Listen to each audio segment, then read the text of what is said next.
povodom početka globalne kampanje 16 dana aktivizma protiv nasilja nad ženama, želim da istaknem da je nasilje nad ženama ekstremniji vid kršenja ljudskih prava.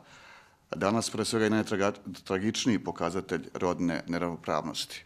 1500 žena u protekloj godini se obratilo državnim institucijama, pre svega nad fizičkim nasiljem. Dakle, 1500 žena.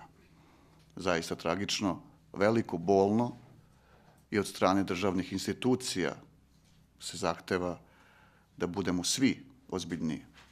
Od naše komšije, pa pre svega do svih institucija, policije, sudstva, lokalne zajednice, pokrajinske vlade i republičkih. Naše zajedničke aktivnosti dovele su do većeg stepena razumevanja ove pojave.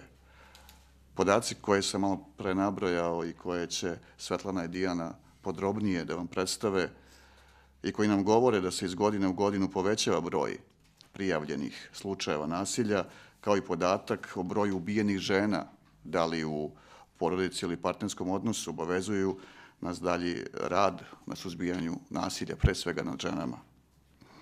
Pokrajinski sekretarijat će u narednom periodu nastaviti da sprovodi aktivnosti sa ciljem unapređenja saradnje svih državnih institucija.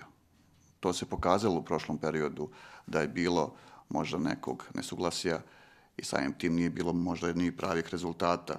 Kao i do sada, pored preventivnih aktivnosti, sekretarijat će imati kontrolnu funkciju u vidu drugostepenog nadzora institucija socijalne zaštite. Ovom prilikom zaista bi se zahvalio predsjedniku pokrajinske vlade Igoru Miroviću, koji je podržao aktivnosti na suzbijanju nasilja i odlučio da se u znak podrške kampanji Ujedinjenih nacija protiv nasilja zgrada pokrajinske vlade osvetli narandžastom bojom. Narandžasta boja, kao i zvanična boja kampanje Ujedinjenih nacija protiv nasilja, simbolizuje svetliju budućnost bez nasilja nad ženama i devojčicama.